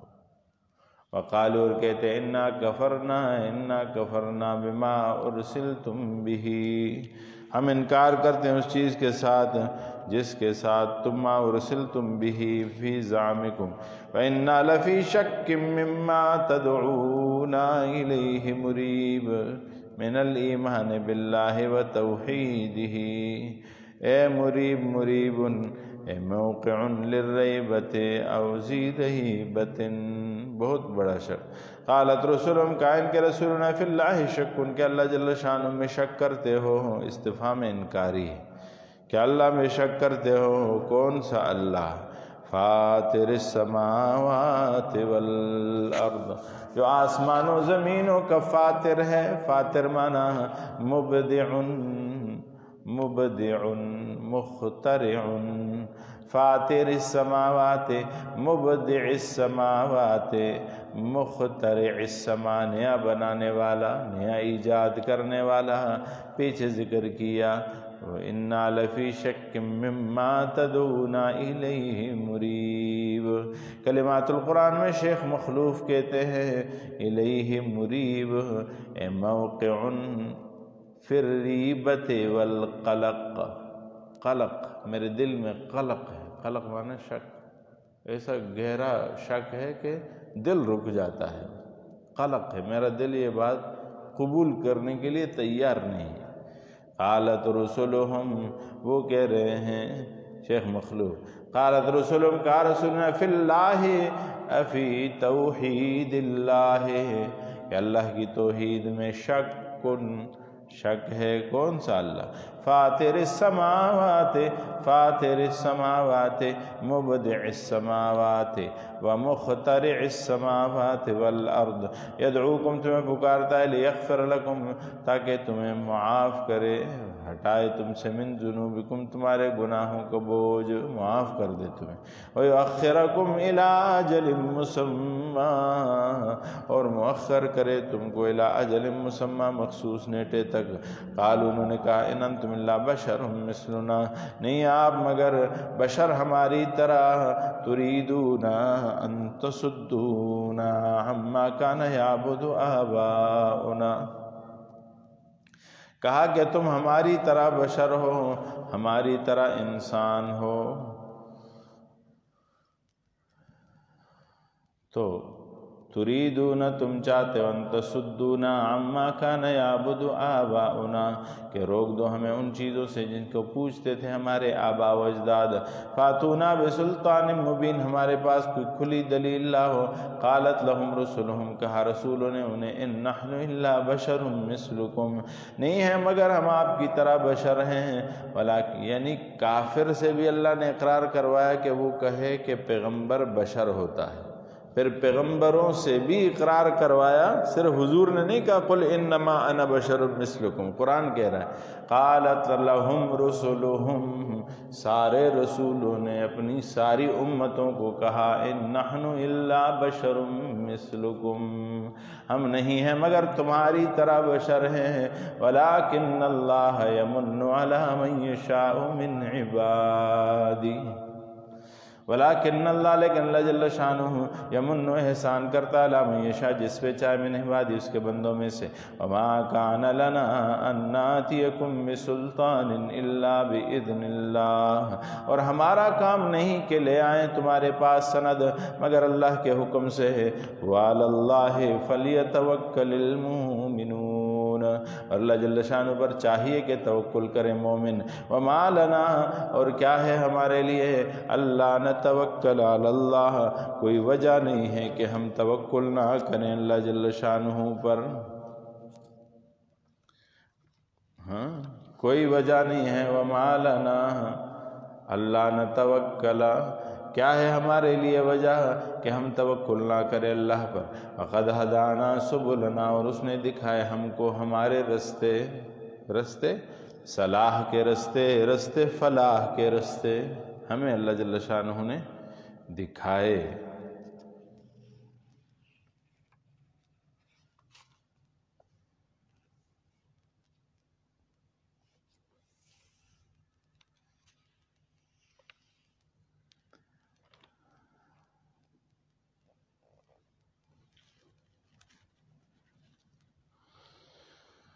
وما لنا، اور کیا ہے ہمارے لیے، للمؤمنین اللہ نتوکل علی اللہ، یعنی ای عذر لنا مظہری، ہمارے لیے کیا عذر ہے، فی عدم التوکل کے توکل نہ کریں، وقد ہدانا اللہ سبلنا، اللہ نے ہمیں ہمارے رستے دکھا دیے، التی بہا نعرف، جس کے ساتھ ہم جانتے ہیں، پہچانتے ہیں، ونعلم، اور جانتے ہیں، ان الامور کلہا بید اللہ، کہ جس سے ہم نے یہ پہچانا کہ ہر کام، ہر مشکل، ہر مسئلے کی چابی اللہ کے ہاتھ میں ہے، وَلَنَصْبِرَنَّ نَحْنُ وَجَمِيعُ أَتْبَاعِنَا، اور تاکہ ہم صبر کریں، ہم بھی اور ہمارے ساتھ جو لوگ بھی ہیں، عَلَىٰ مَا آذَيْتُمُونَا، اور ہم صبر کریں جو کہ آپ ہمیں ایذا دیں، آذَيْتُمُونَا،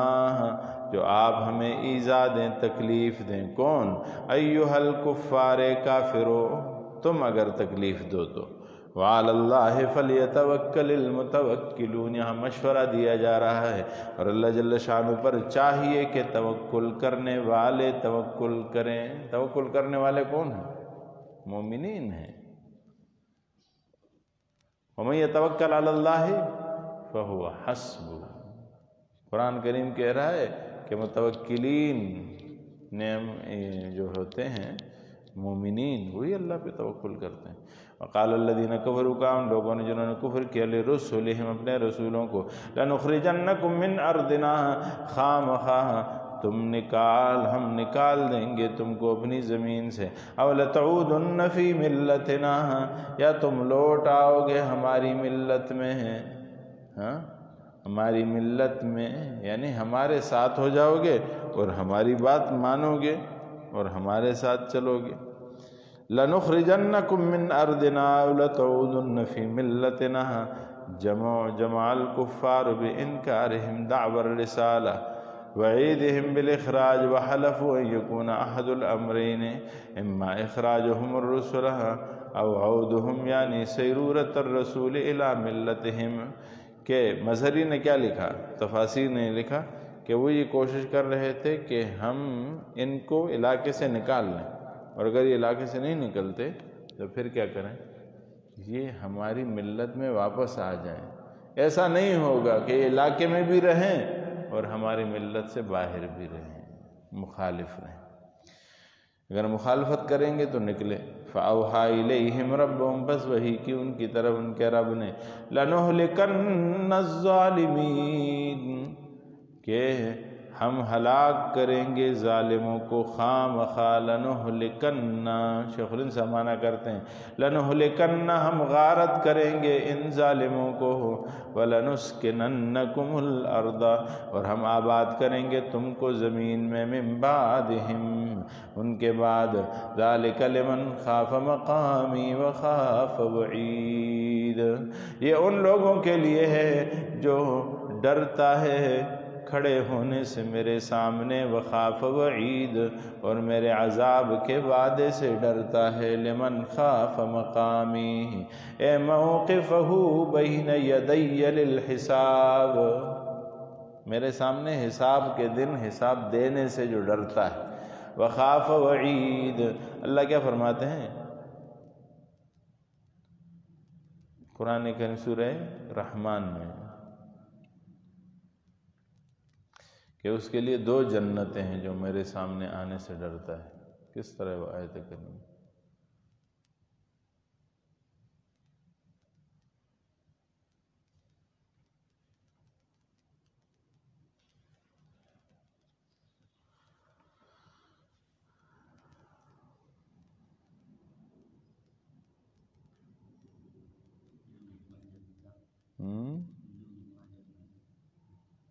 وَلِمَنْ خَافَ مَقَامَ رَبِّهِ جَنَّتَانِ، جو مقام رب کے سامنے، اللہ کے سامنے جانے سے ڈرتا ہے، اس کے لیے 2 ہیں، وَخَافَ وَعِيدُ وَاسْتَفْتَحُوا، اور کفار فیصلہ چاہنے لگے،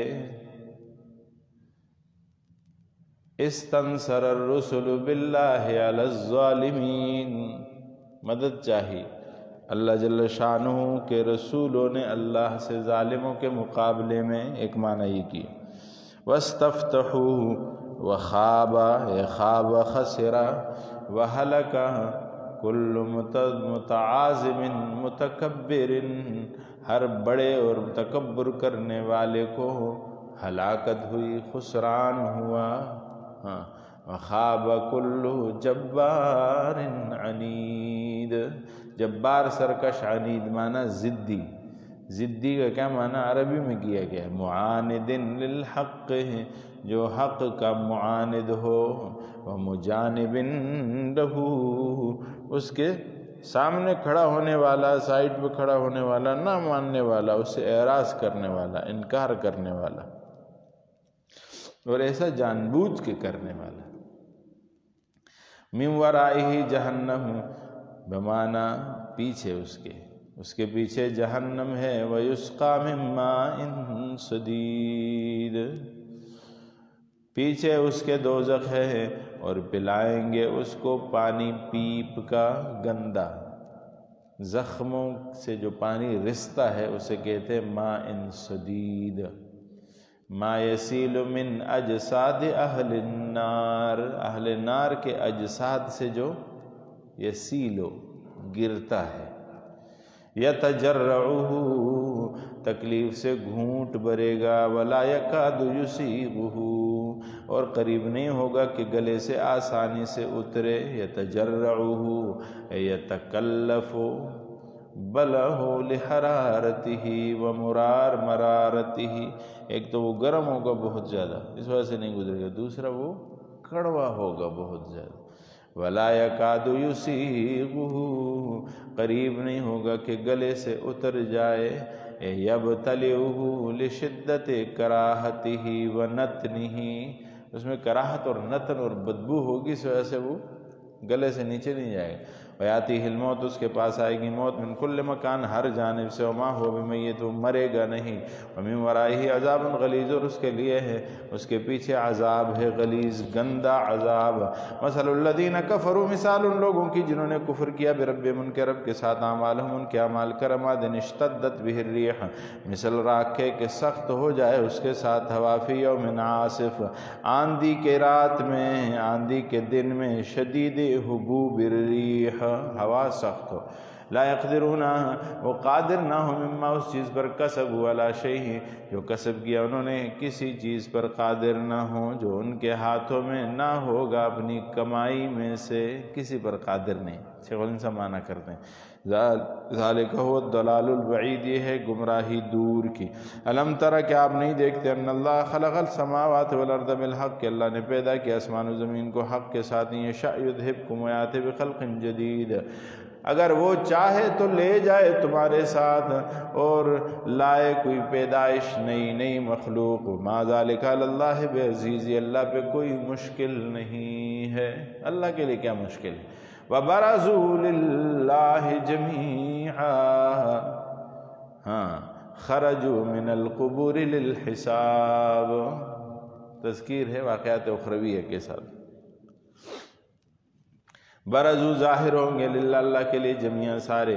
فقال الضعفاء، کہیں گے ضعیف لوگ، للذین، ان لوگوں کے لیے، استکبروا، جنہوں نے تکبر کیا، بلند ہوئے، بڑے ہوئے جو، پھر کہیں گے کمزور بڑائی والوں کو، انا کننا لکم تبعا، ہم تو تمہارے تابعدار تھے، ہم تو تمہیں کہتے تھے خان صاحب، ملک صاحب، رباب صاحب، فلاں صاحب، آپ کے پیچھے چل رہے، پیر صاحب، آپ کے پیچھے چل رہے تھے۔ انا کننا لکم تبعا، ہم تو تمہارے تابعدار تھے۔ فہل انتم مغنون عنا، سو بچاؤ گے ہم کو، من عذاب اللہ من شیء، فرماتے ہیں من عذاب اللہ، اللہ جل شانہ کے عذاب سے، من شیء، ذرا برابر، تھوڑا سا تو ہمارا کم کر دو۔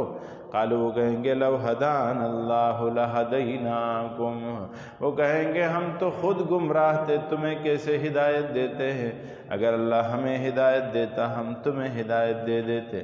سواء علینا اجزعنا ام صبرنا، برابر ہے ہمارے حق میں ہم بے قراری کریں یا صبر۔ ما لنا من محیص، ہمارے لیے خلاصی کا کوئی رستہ نہیں ہے۔ تفریق